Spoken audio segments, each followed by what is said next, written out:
Sultan Agung. Sebentar. Buka dulu dari sini Kaldik. Ya. Nah, ini.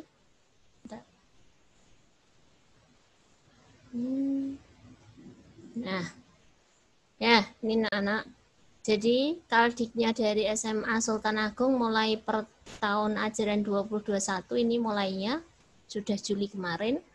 Jadi menghitung minggu efektif itu bagaimana? Jadi yang disilang, dicoret ini berarti dia minggu tidak efektif. Berarti minggu efektifnya adalah 2 minggu. Berarti nanti di Juli ditulis tadi, ya di kotaknya adalah 2 efektif. Yang harusnya 5 minggu, berarti 2 efektif, 3 tidak efektif. Ya, jadi yang dihitung di sini adalah yang minggu terbanyaknya. Ini berapa minggu? Ini ada berapa minggu? 1, 2, 3, 4, 5. Ini 1, 2, 3, 4, 5. 5. Berarti yang terbanyak adalah 5 minggu. Agustus berarti ada 5 minggu. Berarti yang efektif untuk pembelajaran bahasa Inggris itu apa? Nah, setelah kalian melihat Kaldik ini, kalian melihat jadwalnya. Nah, Bu Ika tadi juga punya jadwalnya dari salah satu guru, yaitu contohnya Bu Ika contohkan adalah jadwalnya Pak Muiz saja. Mbak. Oh, Bu Salimatin aja yang sudah terbuka. Ya. Jadi punyanya Bu Salimatin. Mana kok belum terbuka?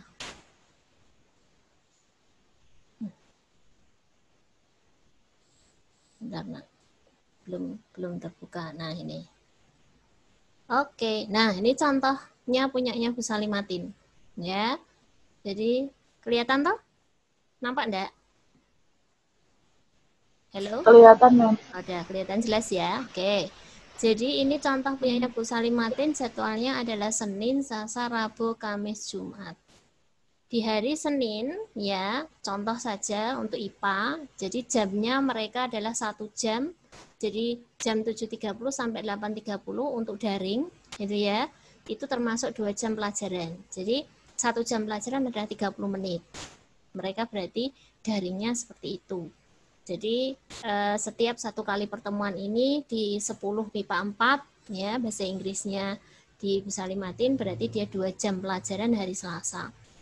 Jadi seminggu ternyata dia hanya mengajar sekali. 2 kali ya? 2 kali. Nah ini, jadi 4 jam. Ya. Jadi untuk yang 10 MIPA 4 itu Selasa jam 7.30 sama jam berapa ini? Jam berapa ini? Tak besarin. Jam 10 sampai jam 11. Nah, 7.30, 80, 10, 11 ada X. Oh, IS MIPA 6 ternyata. Bukan MIPA 4. Berarti cuma 2 jam ya. Bahasa Inggrisnya dalam seminggu. Oke. Sekarang kalau jadwalnya begini, seminggu dia hanya mengajar 1 kelas itu 2 jam. Ya, anak-anak. Sekarang kita harus sesuaikan. Berarti dalam ini kalender pendidikan. Mana tadi? Nah, dalam kalender pendidikan ini, Bu Salimatin tadi mengajar harinya Selasa. Hari Selasanya itu dia di 10X MIPA 4 tadi, itu adalah jam 7.30 sampai jam 8.30. Berarti setiap hari Selasa, ini berarti tanggal 21-28, ini berarti Bu Salimatin berarti sudah mengajar. Berarti ini sudah 2 minggu efektif. Ini sudah efektif semua. Berarti di bulan Juli efektif semua. Jadi 2 minggu. Agustus efektifnya Selasa 4 minggu.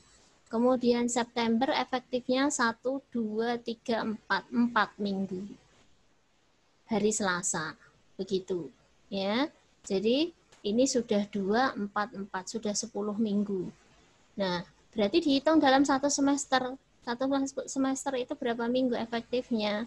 Berarti kalau ini sudah 2, 4, 4, 10, ini 14, kemudian ini ya 14 tambah 4, 18, itu ini ada merahnya 10.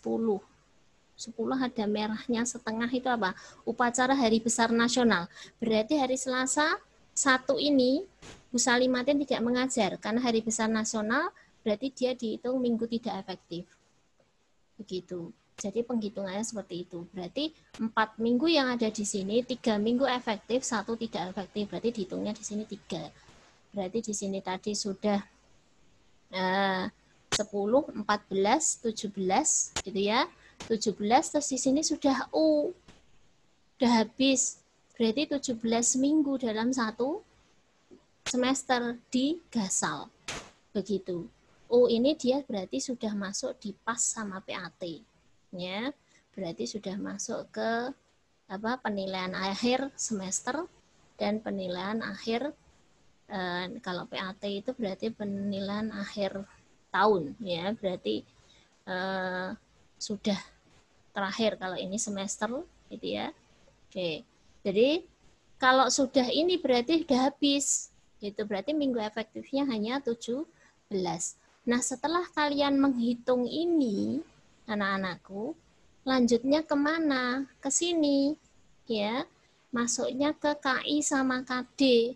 Nah, ini BK bukakan dulu untuk KIKD bahasa Inggris umum. Ya, bentar. Share-nya adalah berarti masuk ke PDF-nya, mana ini PDF-nya?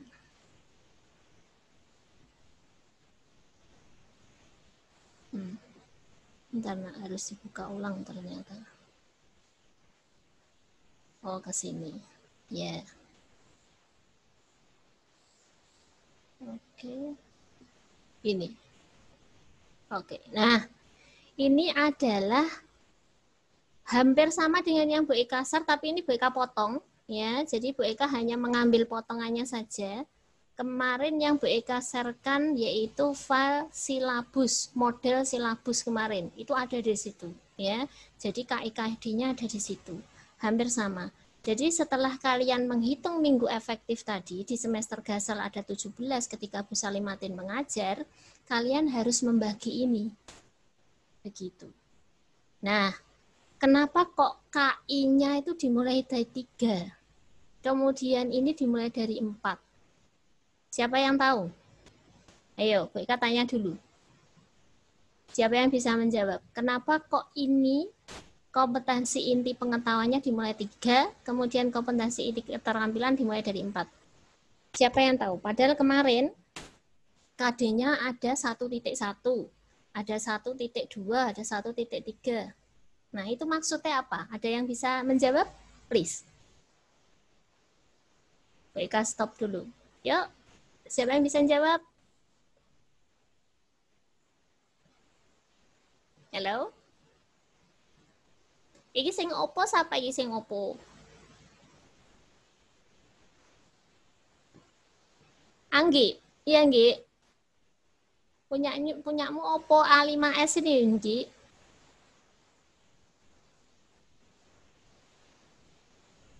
Kok uangnya rana? Halo? Anggi.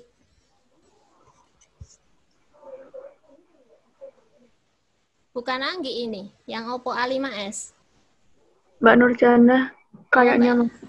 Nurjana. Sisil coba, tahu nggak, no, kamu bedanya antara KD-nya kok yang 13, yang 14? Tahu bedanya enggak?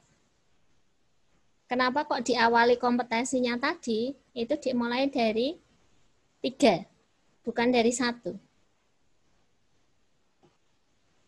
Sawan paham dereng? Firda? Udah tahu? Kenapa kok dimulai dari 3? KD-nya tadi, kompetensi inti yang pengetahuan tadi. Kenapa nggak dimulai dari 1? Laila? Ma'ruf? Rina? Tahu nggak? Dereng? Kemarin sempat di ketika magang 1. Ketika magang 1. Sempat tanya-tanya kurikulum kan? Ke Pak Muiz ya? Iya, Mem. Nah, itu ditanyakan enggak? Menghitung minggu efektifnya gimana, anunya gimana, sampai ke sana enggak? Boten sampai ke sana. Boten, Mem. Boten, oke. Sekarang berarti kamu harus tahu ini. Oke, kita bukakan PPT-nya. Oke, kita share di sini. I will slideshow. Mana slideshow-nya? Oke, ya. Kita mulai ini. Nah, perangkat pembelajaran itu yang harus guru tahu itu ini dulu. Tadi Bu Eka sudah kemarin sudah Bu Eka sampaikan file model. Nah, model silabus itu sudah dibaca belum? Mesti belum. Ya, no? Belum dibaca. Belum, Mem. Belum. Ya, oke, kalau belum berarti Bu Eka fokuskan di sini. KI dan KD itu apa? Terus nanti prota itu bagaimana? Ya berdasarkan tadi, berdasarkan dari jadwal dan kalender pendidikan. Jadwal gurunya berbeda-beda, tidak mungkin sama jadwalnya Pak Muiz, jadwalnya Pak Jamal, jadwalnya karena harinya akan beda-beda. Ada yang efektif di hari Selasa, ada yang tidak efektif di hari yang lain, kan begitu. Nah, ini yang harus perangkat yang harus diketahui oleh guru mapel bahasa Inggris yang pertama. Jadi prota, prosem itu program semester, kemudian silabus, KKM adalah kriteria ketuntasan, kemudian yang terakhir RPP. Nah, kalian nanti besok Bu Eka fokuskan di sini pertemuan keempat. Bu Eka paparan sampai pertemuan keempat. Ya, jadi Jumat besok. Baru minggu depannya kalian sudah mulai prepare untuk peer teaching. Kita bagi dua-dua. Jadi di pertemuan keempat nanti langsung kita bagi. Oke, lanjut. Ya. Nah, KI dan KD itu berasal dari yang namanya SKL, yaitu standar kompetensi lulusan. Lah, standar kompetensi lulusan itu dikeluarkan berdasarkan Permendikbud nomor 20 tahun 2016. Itu namanya standar kompetensi lulusan. Awalnya itu adalah namanya SKL. Nah, dulu kemarin kalau kalian ujian pas SMA ya, ketika kelas 12 kamu mesti gini, ya SKL-nya belum keluar, apa tuh SKL kan itu kan. Nah, SKL itu ini standar kompetensi lulusan. Lah, dari SKL itulah munculnya akan memunculkan yang namanya kompetensi inti. Itu yang namanya KI. Kemudian dari KI itu di breakdown ke kompetensi dasar. Jadi kompetensi inti dulu, kemudian masuk ke kompetensi dasar. Setelah kompetensi dasar muncul indikator. Sekarang di RPP 1 lembar itu tidak ada kriteria indikator. Tapi indikatornya itu tersirat di gini. Jadi sudah tersirat dalam KI sama KD.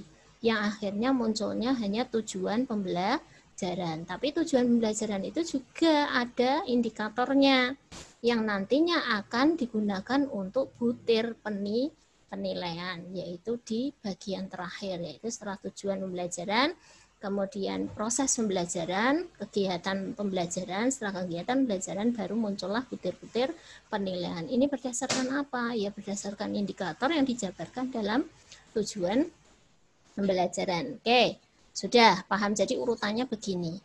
Kemudian lanjut. Nah, SKL itu orang sebuah sekolah ya, sebuah institusi itu berdiri pondasinya yaitu ini. Ya, pondasi awalnya adalah SKL, yaitu standar kompetensi lulusan. Lah, standar kompetensi lulusan itu harus memuat 3 hal ini, yaitu kompetensi sikap, kompetensi pengetahuan, dan keterampilan. Harus ada 3 ini. Itu ke SKL mula-mulanya seperti ini. Baru ketika standar kompetensi lulusan itu akan muncul yang namanya SNP. SNP itu adalah Standar Nasional Pendidikan. Silakan Anggi, silakan masuk. Oke. Jadi setelah SKL ini terdiri dari ini, ya, jadi muatannya ada sikap, ada pengetahuan, ada keterampilan, muncullah yang namanya SNP. SNP itu adalah Standar Nasional Pendidikan. Di Standar Nasional Pendidikan itu di sekolah ada kriteria penilaian yang namanya akreditasi. Yang dinilai akreditasinya adalah dari SNP ini. Lah SNP itu ada berapa? SNP itu ada 8 standar. Ya. Jadi ada 8 standar. Standar Nasional Pendidikan itu ada 8 standar kalau di sekolah. Kalau di universitas sekarang ada 9 standar. Ya. Kalau yang kalau di sekolah ada 8 gitu ya. Sekarang kelihatannya juga akan menyesuaikan menjadi 9 standar gitu. Ya, jadi yang bisa sekolah itu menjadi akreditasi A, akreditasi B, akreditasi C, itu yang menilai dari sini. Begitu.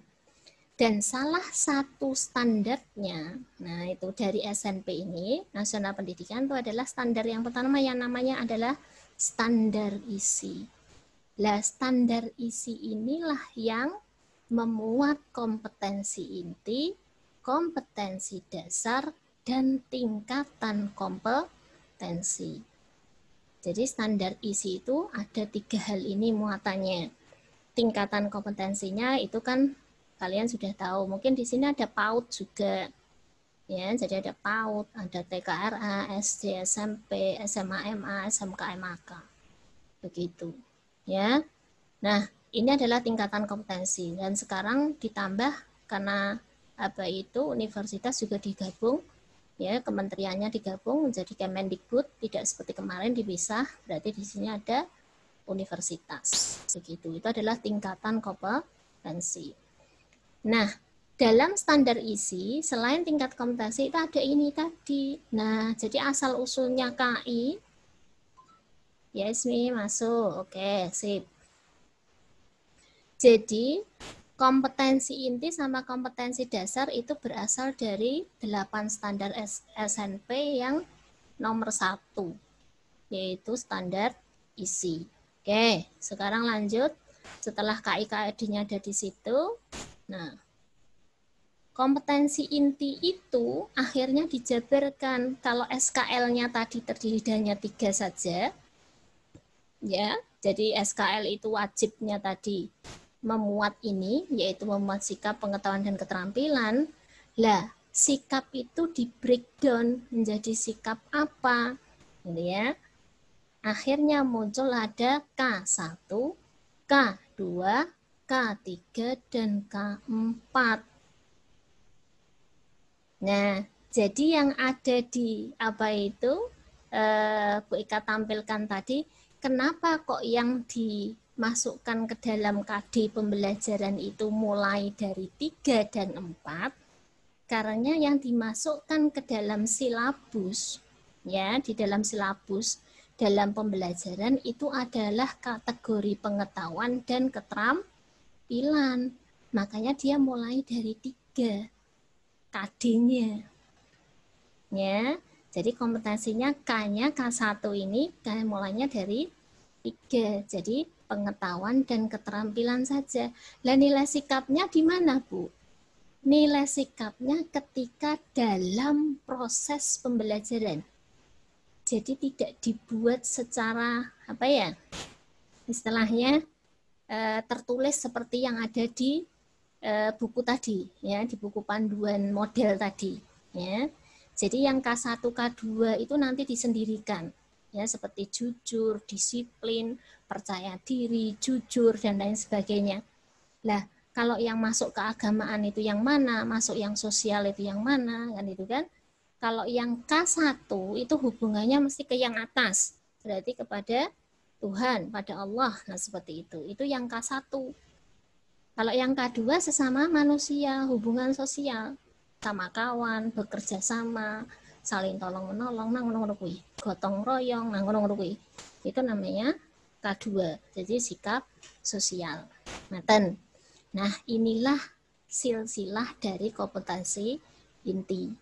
dia hasil dari pemecahan SKL. Akhirnya muncul ada K1, K2, K3, dan K4. Nah, itu. Kemudian baik lanjutkan dulu. Setelah muncul K1, K2, K3, dan K4 tadi, ya, nah, akhirnya menjadi KD.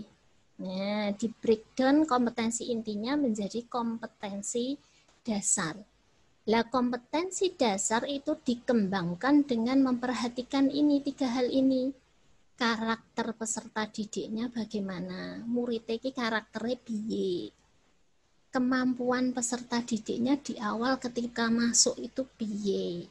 Ya, kalau yang ngajar kelas 11 ya berarti hasil kemampuan dari kelas 10 ki piye. Nah, seperti itu.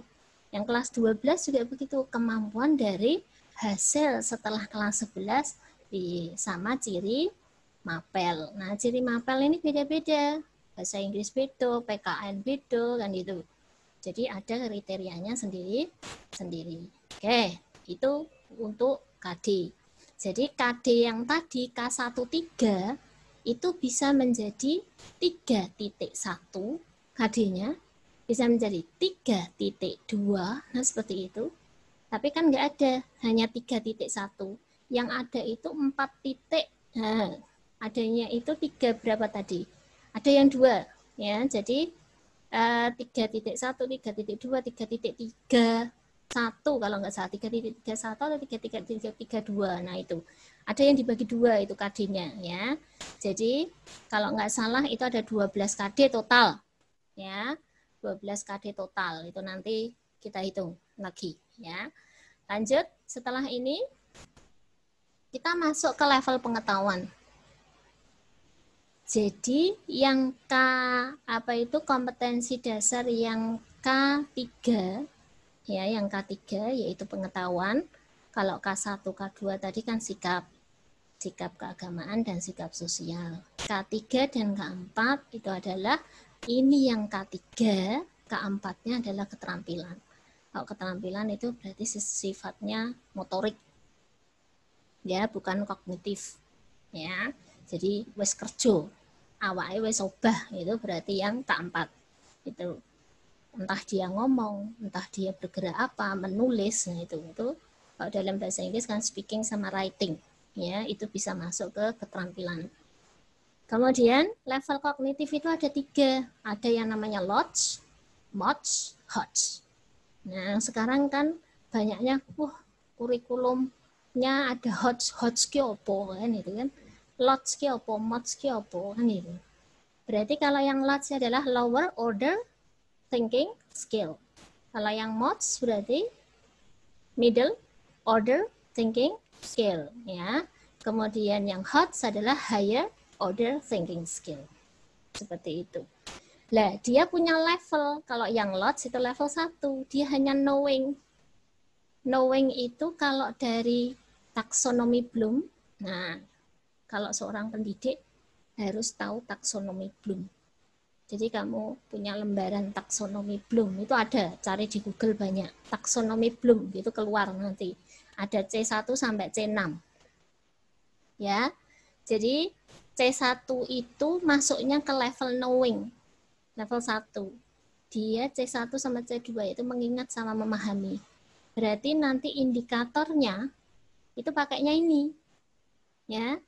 Jadi walaupun nanti tidak ada indikator, tapi di tujuan pembelajarnya adalah siswa mampu mengingat, siswa mampu memahami, ya ngono. Begitu. Jadi masuk ke dalam indikator dan tujuan pembelajaran. Walaupun sekarang RPP 1 lembar indikatornya dihilangkan, tapi lebok gitu. Karena tujuan pembelajaran itu nanti masuknya ke butir penilaian, ya, dari indikatornya. Oke. Jadi itu yang LOTS. Nah, sekarang semua level sudah ada HOTS. Kalau yang MOTS itu adalah apply. Apply berarti dia sudah mengaplikasikan dan mulai menganalisa. Itu C3 sama C4. Kemudian yang HOTS itu sudah level 3, ya, itu dia levelnya reasoning. Sudah mulai banyak alasan dan dia pintar membuat evaluasi, bisa menciptakan sesuatu. Nah, itu. Ya, itu C5 sama C6 taksonomi Bloom-nya. Gitu ya. Jadi di SD pun sudah ada HOTS-nya. Tapi mengevaluasi apa kan itu. Karena bahasa Inggris di SD dijadikan mata kuliah khusus bagi sekolah-sekolah yang mau aja, kan itu menjadi ciri khusus saja. Tapi kalau di SMP sama SMA kan wajib, kan itu ya. Jadi semua tetap ada HOTS-nya. Ya, jadi ada beberapa yang LOTS, kemudian beberapa yang MOTS, tapi yang HOTS itu mesti ada, ya. Jadi kenapa kok harus ada project based learning? Ya itu karena ada ini, karena HOTS ini. Discovery learning ya ini, kan itu. Jadi ada discovery learning, ada project based learning, kan itu. Itu adalah ajang untuk mencipta, kan itu, ya. Jadi kriterianya adalah yang HOTS. Lanjut. Sudah level kognitif pengetahuan dari K3 ya atau KI3 ya bisa disebut KI3, bisa disebut langsung K3. Ya, jadi kompetensi inti 3 adalah kompetensi pengetahuan atau K3 sama, oke ya, jangan bingung. Kemudian KIKD mapel bahasa Inggris, ya itu Bu Eka sampaikan kemarin di model silabus itu, tengok filenya lagi ya. Dan filenya sebagian ada ini. Ya. Tuh. Jadi kompetensi umum bahasa Inggris SMA itu yang dipelajari apa toh? Nah itu. Ini kemampuan berkomunikasi dalam 3 jenis teks interpersonal, transaksional, dan fungsional. Secara lisan dan tulis pada tataran literasi informasional untuk melaksanakan fungsi sosial dalam konteks ini yang tertulis di dalam model silabus. Duwowone, tapi poinnya di sini loh. 3 teks ini. Lah itu apa tuh Bu? Teks interpersonal ki sing opo? Teks transaksional ki sing opo? Teks fungsional ki sing opo? Juga ada di situ. Ya, sudah dibagi-bagi. Jadi kriterianya mempelajarkan apa atau bahasa itu, mesti mempelajari bahasa itu komunikasi. Lah komunikasi interpersonal itu adalah komunikasi yang terjadi antara 2 orang atau lebih yang biasanya tidak diatur secara formal. Jadi ngobrol. Ya. Jadi kalian ngajari conversation. Nah, gitu toh. Untuk memperkenalkan jati diri, memperkenalkan identitas, memperkenalkan keluarganya. Itu adalah komunikasi interpersonal. Ya. Kemudian kalau transaksional yang gimana Bu? Komunikasi ini untuk mencari makna. Makna ini misalnya contohnya Bi. Contohnya misalnya Bu Eka bertanya ke kamu sekarang. Nah, sudah paham semuanya? Kamu hanya memberikan tanda anggukan kepala. Jadi tidak menjawab ya, tidak menjawab tidak, tapi anggukan kepala dengan gerakan saja. Itu sudah komunikasi transaksional. Jadi menyatakan bahwa anggukan itu adalah maknanya yes. Berarti wes deng kan itu. Ya, walaupun tidak menyampaikan kata yes, ya kan itu. Kemudian yang komunikasi fungsional itu adalah dari teori sosiologi yang menjelaskan berbagai kegiatan yang melembaga dalam kaitannya dengan kebutuhan masyarakat. Contohnya komunikasi fungsional ini misalnya ada beberapa kata bahasa Inggris yang khusus untuk secretary misalnya. English for secretary, English for business, English for electrical engineering, English for technician, English for apa lagi. Nah, itu adalah komunikasi fungsional. Jadi hanya di bagian-bagian tertentu aja. Oh, frase ini hanya digunakan kalau ngomong di rumah sakit. Berarti English for what is it? English for what's ini? Kalau di English for hospital ya, atau English for medical assistant misalnya seperti itu. Ya, jadi dia hanya sebagai asisten kesehatan ngomongnya ki apa sing diomongke iki. English for midwifery misalnya. Bidan ki nek ngomong bahasa Inggris ki kosakatane sing diomongke ki apa wae. Nah itu nak. Jadi ini adalah komunikasi fungsional. Jadi sudah khusus ke sana. Itu kan. Oke, sekarang kita lanjut. Dalam model silabus itu yang Bu Ika sampaikan kemarin filenya, itu terdiri dari 3 ini. Ada kompetensi dasar, materi pokok, dan pembelajaran, model silabus, sama model RPP. Ada di situ modelnya, tapi masih model luring. Kemudian lanjut. Nah, dalam file kemarin, nah ini yang dimaksud teks interaksi interpersonal itu ini. Jadi ini sudah ada kelasnya. Udah ada kelas 10, udah ada kelas 11, udah ada kelas 12. Jadi kalau yang belajar teks interaksi interpersonal itu hanya kelas 10. Ya, kelas 11 orang nih gini. Gitu. Berarti dia ucapan selamat, memuji, ya, itu serta menanggapi itu adalah kelas 10. Masuknya ke sini. Nah, itu. Kemudian kalau yang namanya teks interaksi transaksional itu yang apa saja? Kalau ini kelas 10 itu ini, ya. Ini kelas 10, kelas 10. Kemudian kelas mana? Kelas 11. Nah, itu ya. Oke. Nanti kelas 10 awalnya harus jati diri. Oh, berarti interaksi transaksionalnya harus mengenal jati diri, mengungkapkan identitas diri. Nah, unsur kebahasanya yang harus ada di situ pronoun. Oh, my name is. Nah, itu ya, itu ada pronounnya, my name. And what is your name? Your. Nah, pronounnya ada seperti itu. Jadi ada posesifnya juga. Gitu. And what is this is my pen, misalnya. This is my mother, misalnya seperti itu. And she is mine. Nah, misalnya seperti itu. Ini ada bentuk posesif. Begitu. Berarti kamu kudu ngajari kui.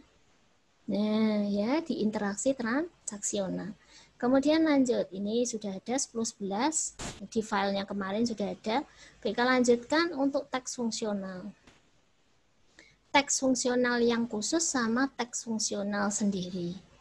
Yang fungsional khusus sih yang pendek-pendek. Bangsane letter, bangsane announcement, bangsane advertisement, iklan, misalnya seperti itu. Tapi yang kelas 10 tuh belajarnya hanya announcement, kemudian ini lirik lagu terkait dengan remaja. Ojo mbok kayak lagune BTS ora nyambungi karo materi ini. Nah itu ya. Oke, tapi walaupun BTS sih ono bahasa Inggris sih gitu. Oke, tapi ada kaitannya dengan materi enggak? Gitu. Kemudian ada undangan, berarti invitation letter itu kelas 11. Surat pribadi, nah, personal letter itu kelas 11. Kemudian ada lagu juga. Oh, lamaran kerja masuknya di kelas 12. Itu teks fungsional khusus, berarti dia application letter. Nah, gitu. Kemudian sudah teks caption, membaca gambar, foto, tabel, grafik, bahan. Apa itu? Bahan. Nah, itu membaca ini di kelas 12. Manual penggunaan teknologi, misalnya ini berarti procedure. Procedure-nya adalah how to operate washing machine. Nah, ini berarti masuknya kelas 12. Lirik lagu. Nah, ono lirik lagu kabeh. Berarti lirik lagunya harus disesuaikan dengan kaitannya materi. Nah, misalnya kalau ini penggunaan teknologi, penggunaan apa kan itu kan? Teknologi misalnya kan kayak komputer gitu ya. Kemudian apa ya? Teknologi email, misalnya how to send email to others, misalnya seperti itu, stepnya bagaimana gitu. Kemudian fungsional yang lain, nah ini ada deskriptif, ada recount gitu ya. Ini yang pendek-pendek tadi, ini yang panjang-panjang. Ya, ada narrative, ada exposition, ini adalah analytical exposition, explanation, and then procedure, ya, manual berarti manual apa ya, operation, berarti hampir sama dengan ini kan, gitu kan, how to operate apa kan itu kan, how to operate misalnya selain washing machine apa, how to start, misalnya how to start apa ya, fan ya, oke. Bisa bagaimana memulai to switch on ya, to switch on, how to switch on the fan gitu. Oke, this one ini adalah materinya. Jadi kamu harus di sini harus sudah tahu ngajar kelas 10 apa, ngajar kelas 11 apa. Nah, setelah kalian tahu semua ini baru masuk ke KD-nya tadi. Ya, oke. Nah, ini catatan untuk K1 dan K2. Kenapa kok tadi KD-nya dimulai dari 3 dan 4? Itu ya karena ada catatan ini. Catatan untuk K1 sama dan K2 yaitu sikap keagamaan dan sikap sosial ini, kurikulum mata pelajaran ini bahasa Inggris di kurikulum 22 yang ruang lingkupnya pengelolaannya dimulai dari merumuskan kompetensi dasar khususnya KD3. Nah, mulainya merumuskannya adalah KD3 dan KD4, bukan K1 dan K2. Jadi mulainya K3 dan K4 menjadi KD3 dan KD4. Itu. Bukan dari KD1 dan walaupun ya, dan ini KD3 dan KD4 adalah pengejawantahan dari K1, KI3 dan KI4. Kompetensi inti 3 dan kompetensi inti 4 yang artinya adalah untuk pengetahuan dan keterampilan. Oke. Meskipun kompetensi sikap yang tercantum dalam rumusan KI1 dan KI2 tidak secara eksplisit diturunkan ke dalam KD1 dan KD2, kompetensi sikap dikembangkan dalam mata pelajaran bahasa Inggris secara tidak langsung. Berarti ora koyok KD3 dan KD4, KD4 kan langsung. Nah, itu. Langsung masuk di pembelajaran, prosesnya harus sesuai dengan KD3, KD4.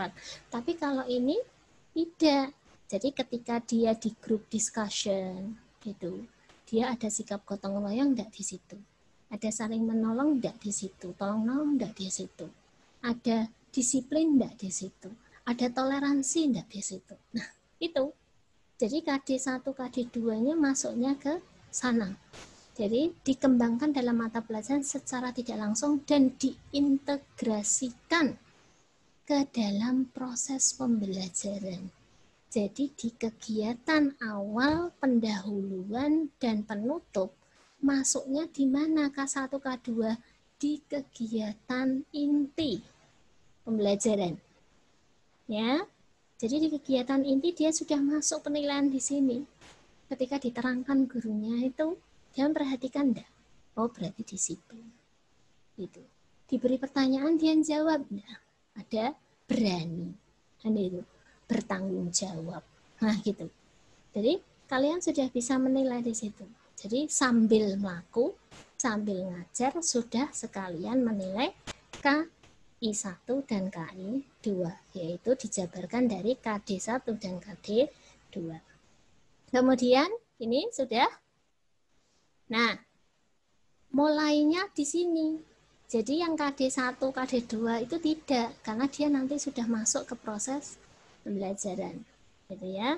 Kemudian kriteria ini ya mulainya dari 3.1. Nah, jadi 3.1 dampingannya adalah 4.1. Ada pengetahuannya, ada keterampilannya. Begitu. Dan materinya apa? Nah, materinya kan harus ada fungsi sosial, harus ada struktur teksnya, harus ada unsur kebahasaannya. Itu ya, jadi sudah lengkap di filenya Bu Eka yang Bu Eka berikan tadi. Itu jadi kalian mulainya dari sini gitu. Nah, sekarang Bu Eka akan contohkan ini ya. Ketika kita menghitung dalam 1 tahun pembelajaran, 1 tahun belajar 2021 gasal dan genap, itu ternyata di kelas 10, 11, 12 untuk mapel bahasa Inggris itu ada 12 K3 dan K4. Jadi nanti di semester gasal, karena semester genap itu banyak tidak efektifnya. Jadi minggu efektif di genap itu lebih banyak daripada di gasal. Karena di genap itu ada biasanya Idul Fitri, kemudian yang Desember ada Natal, itu potong akeh gitu. Jadi secara umum itu KD-nya secara umum ternyata dibagi begini. Jadi semester gasal KD-nya ada 7 KD yang harus diselesaikan. Kemudian yang semester genap adalah 5 KD.